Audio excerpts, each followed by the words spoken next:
변호사 세무사가 말해주는 돈 되는 법. 주식 투자를 하시거나 펀드에 투자를 하시는 분들이 가끔 AI가 투자를 대신해주면 어떨까 하는 생각들 한 번쯤 해보실 것 같은데요. 자, 이런 경우 AI가 자산을 관리해주는 로보어드바이저 서비스를 생각해 보실 수 있습니다. 오늘 이에 대해서 한번 얘기해 보도록 하겠습니다. 변호사님 어서 오십시오. 세무사님 어서 오세요. 자, 먼저 첫 번째 질문 드릴게요. 변호사님, 혹시 이 로보어드바이저 무엇입니까? 네, 로보어드바이저는 이제 자본시장법에는 전자적 투자 조언 장치라는 이름으로 들어와 있는데요. 원래는 이제 투자 일임업 등 이제 금융 투자에 대한 뭐 자문이나 업무를 좀 하기 위해서는 일정한 자격을 갖춘 사람만이 할 수 있습니다.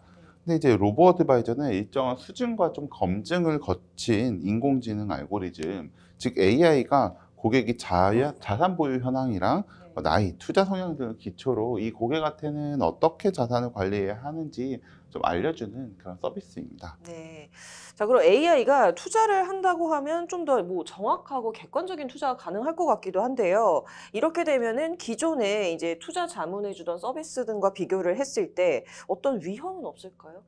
네, 물론 AI가 투자를 한다고 하니까 많은 분들이 이제 보다 객관적이고 정확한 서비스가 가능할 거다라고 생각하실 수도 있지만 이것은 그냥 단순한 알고리즘을 사용한 것이 아니라 스스로 학습을 하는 머신러닝이나 딥러닝 기술이 활용된다고 말씀드릴 수가 있겠습니다.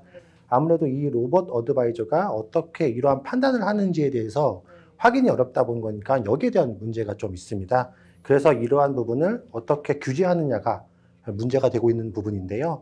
머신러닝이나 딥러닝이라 하는 용어에 있어서 좀 어려우신 분들이 있으실 텐데 저희 간단하게만 설명을 드리면 일정한 프로그램이 스스로 여러 가지 데이터를 기반으로 해서 학습을 하고 학습 결과에 따라 조금 더 개선된 결과를 스스로 찾아오게 할 수 있는 그런 시스템이라고 말씀드릴 수가 있겠습니다. 그래서 전통적인 알고리즘에서 하지 못했던 요즘에는 음성 인식이나 이미지 인식 그리고 추가로 번역 등에 대해서 성공적으로 수행할 수 있어 많은 각광을 좀 받고 있습니다. 네. 자, 여기서 머신러닝 그리고 딥러닝이라는 또 이제 어려운 용어가 나왔는데요. 혹시 이거 좀 두 개의 차이가 무엇일까요?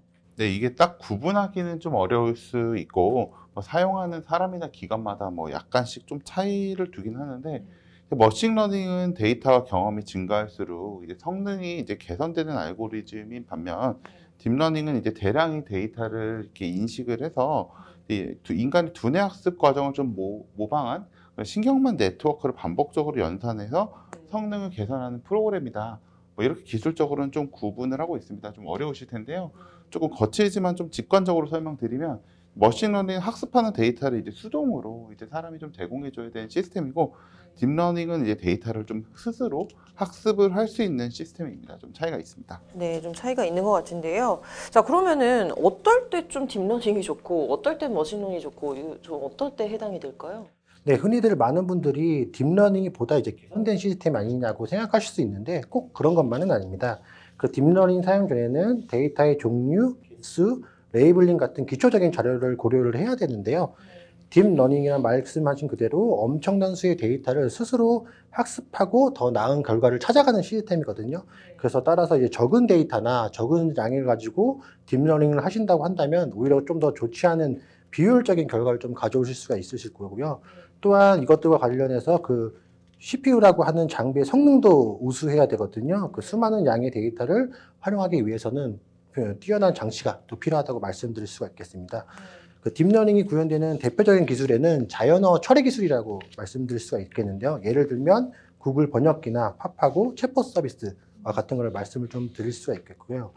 반면에 머신러닝은 스마트 팩토링이라고 해서 공장에서 여러 가지 장비와 모듈에 있어서 그 장비들이 진동과 움직임의 센서들을 감지해서 몇 번의 모듈이 어떤 기어에 어떻게 작용하는 것이 조금 더 효율적으로 가져갈 수 있느냐를 통해서 학습하는 방법들을 통해 가지고 AI가 인식할 수 있도록 제공하는 학습 시스템이라고 말씀드릴 수가 있겠습니다. 네, 좀 들으면서도 살짝 좀 어려운 개념인 것 같다라는 생각이 좀 드는데요. 자, 그런데 이 로보어드바이저라는 이 혁신적인 금융 서비스가 있음에도 불구하고 실제로는 좀 이거를 제대로 이용하기가 어려운 환경이 아닌가라는 좀 얘기도 나옵니다. 좀 어떻게 보세요, 세무사님께서?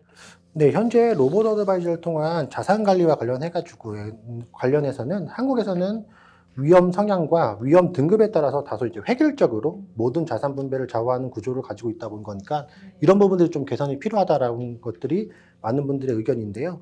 예를 들면 이제 고객분들의 성향에 따라서 대부분의 자산은 안전자산에 투자를 하고 안전자산을 통해서 발생하는 수익은 일부만을 주식에 투자하는 경우가 굉장히 많은 경우거든요. 그래서 전체적인 자산의 구성, 즉 포트폴리오 상으로는 고객의 목적에 부합한다 하더라도 개별 자산이 그러한 목적에 부합하지 않는 경우에는 주식 취득이 어려운 경우가 많아서 이런 어드바이저 활용이 조금 어려운 부분이 좀 있어요. 네. 그러면 또 혹시 뭐 다른 부분에도 문제가 좀 있을까요? 예, 저는 뭐 좀 실무상 운영을 좀 말씀드리면 현재 로보 어드바이저가 이제 알고리즘을 고객한테 판매하기 위해서는 우리나라의 경우에는 테스트베드라는 것이 있어서 이것을 좀 거쳐야 되는데요. 현재는 이제 AI 알고리즘별로 테스트베드를 통해서 뭐 1년 정도 검증 과정을 거쳐야 하는데 또 테스트베드의 운영이랑 관련해서 알고리즘의 확장성을 위해서 조금 일부 개선할 필요가 있습니다.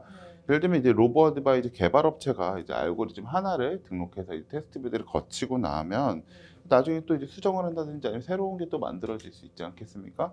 그럼 이거를 또 이제 시장에 출시를 하려면 다시 또 1년 정도 이 그 테스트베드를 거쳐야 됩니다. 근데 이제 문제는 이제 아무래도 이 시장이라는 게 환경에 따라서 트렌드가 바뀌고 그렇기 때문에 민감하게 좀 대응해 줄 필요가 있는데 뭐 테스트베드를 통해서 이제 시간이 걸리다 보니까 뭐 가령 뭐 우크라이나 전쟁 전에 만들어진 알고리즘이 있어서 그걸 좀 뭐 새로운 걸 좀 만들어야 되는데 이제 테스트베드 1년 거치고 나면 뭐 전쟁 다 끝나 있고 시장은 바뀌어 있고 뭐 이러다 보니까 아무래도 이제 좀 확장성에 문제가 있는 상황입니다.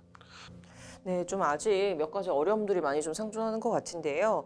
자, 세무사님, 변호사님, 혹시나 이 로보 어드바이저를 선택할 때 기준 좀 제시를 해주신다면요? 네, 제가 좀 설명을 드리겠는데요. 뭐 일괄적으로 획일적으로 좀 말씀드릴 수가 없겠지만 아무래도 기존 로봇 어드바이저 기업의 실적이 중요하지 않나라고 저희가 생각하고 있습니다. 뭐 해당 기업이 몇몇 알고리즘만 가지고 판단하는 것은 큰 의미가 없고 기업이 가지고 있는 전반적인 어드바이저의 알고리즘 자체의 성능을 평가해서 그걸 기준으로 좀 평가하시는 게 좋다고 말씀드립니다. 예, 저는 뭐 개인적으로 이제 로보 어드바이저 상품을 여러 개 놓고 좀 뭐 비교를 해보실 텐데요.